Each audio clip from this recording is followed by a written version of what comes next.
How we doing today? How we doing today out there, my good people? So, back for another installment of the journey.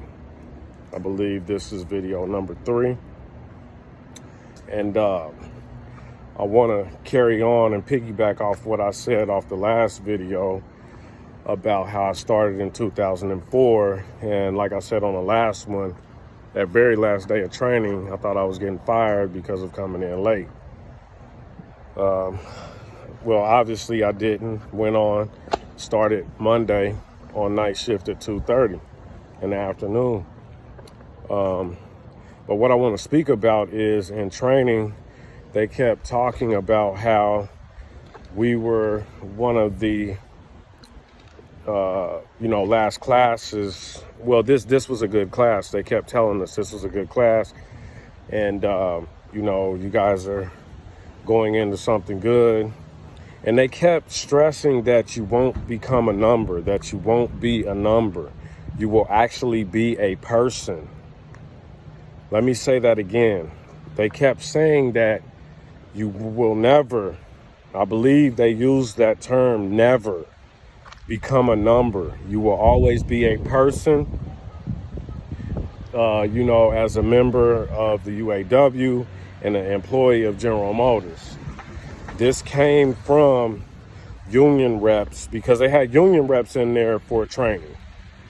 And these were some very nice people. I'm not for sure how long they held these seats or whatever.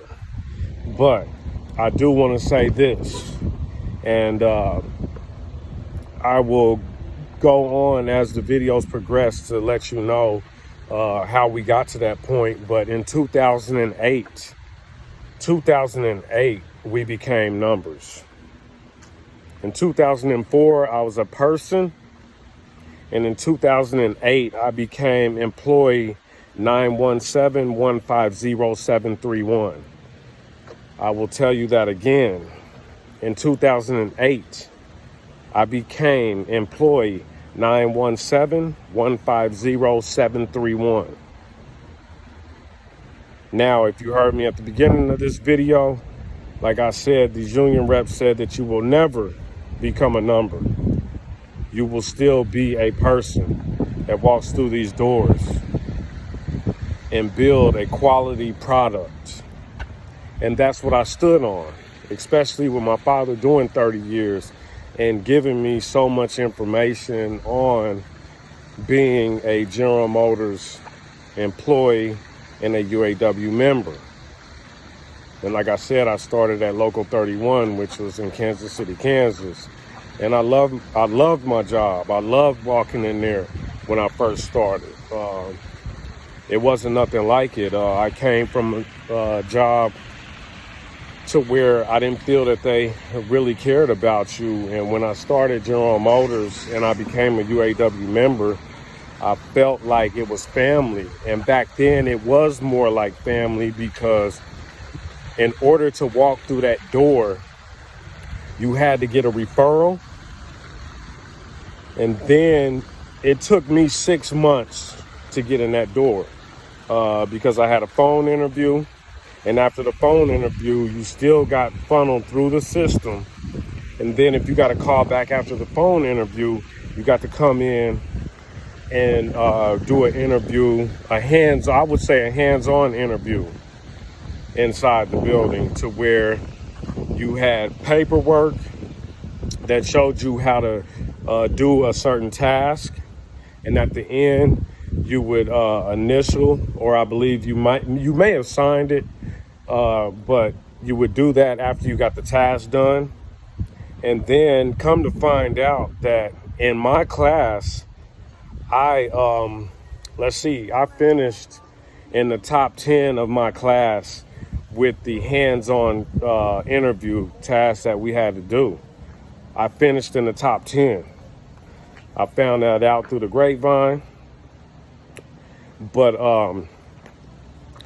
like I said, I enjoyed my job when I first started in 2004. I enjoyed being a UAW member.